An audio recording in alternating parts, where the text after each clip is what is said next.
ठीक है बच्चों, आज बात करने वाले हैं हम लोग HCF की। किसकी? HCF यानी मासा। HCF की फुल फॉर्म होती है हाईएस्ट कॉमन फैक्टर। क्या होती है?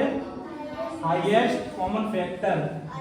इसको हम दो तरह से करेंगे, भाग विधि और गुणनखंड विधि से हम ज्ञात करेंगे। कैसे करेंगे? भाग विधि से और गुणनखंड विधि से। तो हमारा सवाल है 12 व 16 का महत्तम समवर्तक ज्ञात कीजिए। तो पहले हम इसको करते हैं दोस्तों भाग विधि से। किस तरह से? भाग विधि से। तो जो छोटी संख्या होती है ना, इसमें 12 और 16 में कौन सी छोटी संख्या है? 12 है। तो 12 को लिखते हैं बाहर और इसको लिखते हैं अंदर की तरफ। 16 को किसकी तरफ? अंदर की तरफ। अब हम पहले क्या करते हैं, 12 का भाग देंगे इसमें कि 16 से ज्यादा ना हो। कितनी बार देंगे? एक बार। 12 एकम 12। इसको मैं 16 में से घटाएंगे 12 को, कितने आएंगे? 4। 4 को ले लेंगे बाहर की तरफ। किसकी तरफ?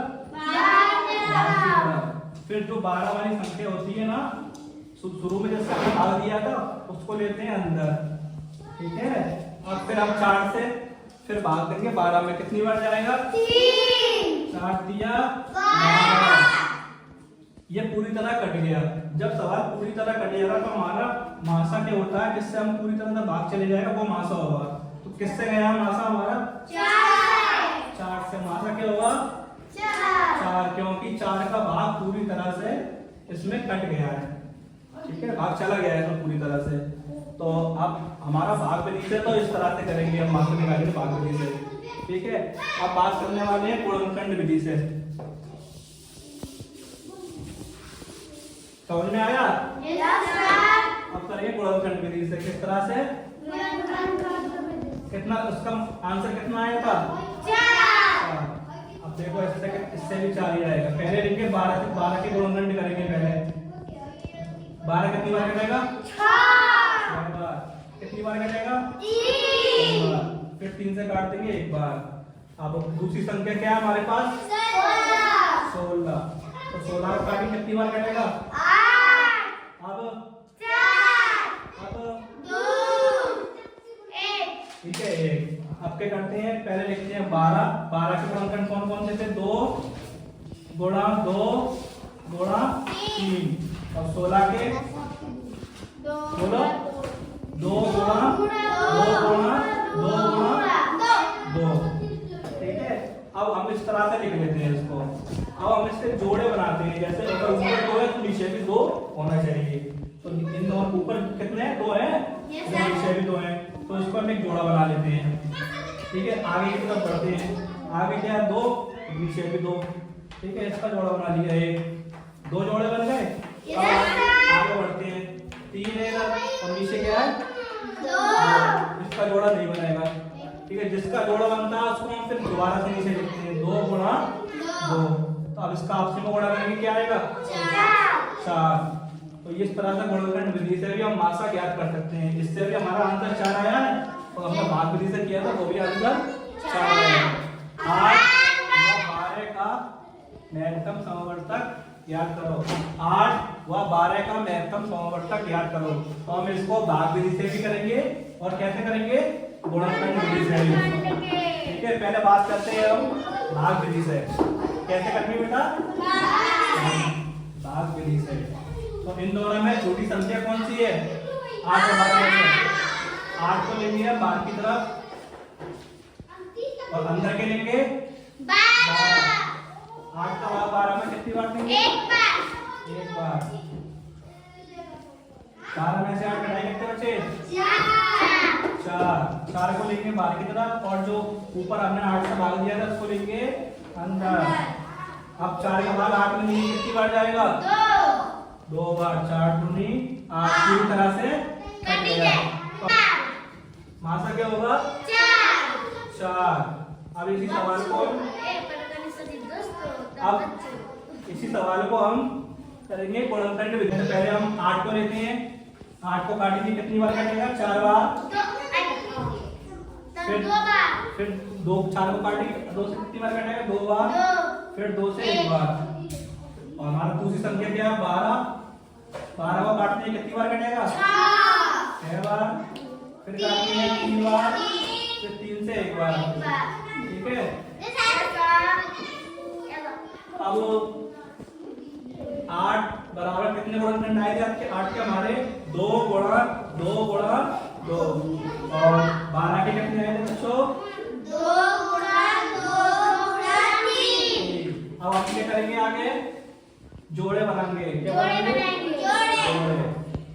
2 ऊपर है, नीचे भी 2 है, इसका एक जोड़ा बन गया। ऊपर 2 है, नीचे भी 2 है, इसका एक जोड़ा बन गया। अब ऊपर 2 है, नीचे 3 है, तो इसका जोड़ा नहीं बनेगा। अब जो जोड़ा बन जाएगा उसको गुणा में लिखेंगे। 2 गुणा 2 कितने हो गए? 2 दूनी 4। गुणनखंड विधि से क्या आंसर आया हमारा? 4। और भाग विधि से हमने किया था, क्या आंसर आया था? 4। इस तरह से हमारे भाग विधि से और गुणनखंड विधि से जो मासा है कंप्लीट होते हैं। ठीक है, समझ में आया? इसे सभी बच्चे गौर से देखेंगे, सबका नंबर आएगा एक एक करके। 12 और 16 का महत्तम समावर्तक क्या होगा? कितना आंसर आया देवियस का? 4। ठीक है, अब गुणनखंड विधि से करो। पहले निकालो 12 का अलग गुणनखंड।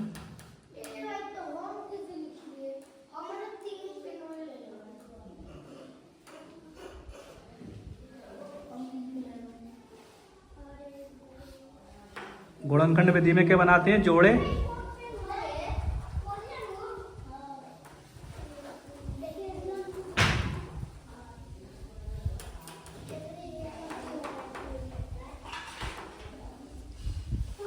बारह के आगे 12 के गुणा लिखो और 16 के आगे 16 के, फिर जो गुणनखंड बनाना उसके।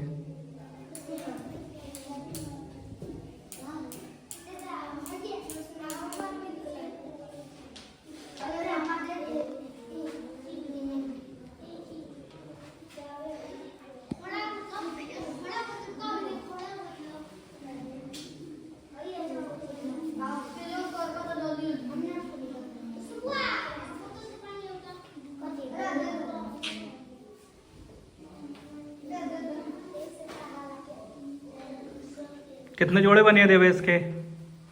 2। 2 गुणा 2 यानी 4। कोई ना,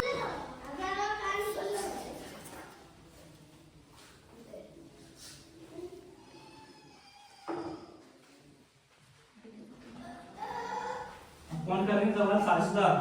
6 और 18 का महत्तम समावर्तक क्या होगा? पहले करेंगे भाग विधि से, फिर गुणनखंड विधि से। इसके बाद नंबर आएगा माही का।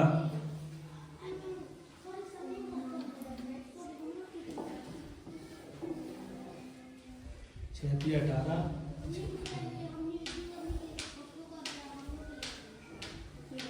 कोई बात नहीं है, मैं बताऊं कैसे करते हैं।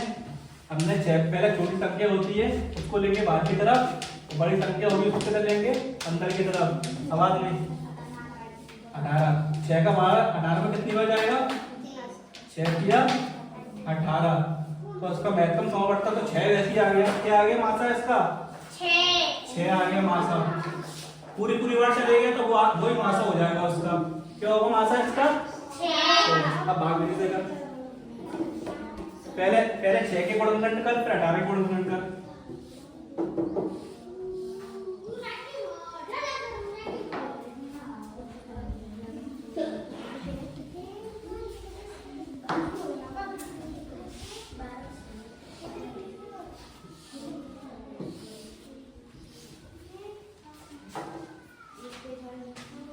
छह के आगे 6 के गुणनखंड लिख। 2 गुणा 3। ठीक है, अब 18 के आगे लिखो गुणनखंड। 2 गुणा 3 गुणा 3।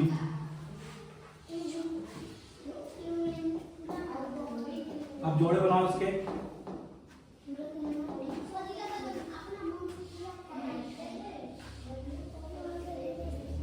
2 गुणा कितने जोड़े बने? 2 का और 3 का। 2 गुणा 3 बराबर 6। देखो बच्चों क्या आ गया इसका आंसर? 6। भाग विधि से कराया तो भी आंसर क्या आया था? 6। और हमने गुणनखंड विधि से करवाया तो भी आंसर क्या आया है? 6। इस तरह से आप सारे सवाल कर लोगे भाग विधि से और गुणनखंड विधि से। अब आपको जरूरत है प्रैक्टिस की। जितने प्रैक्टिस होगी किताब में से निकाल के सारे सवाल करो।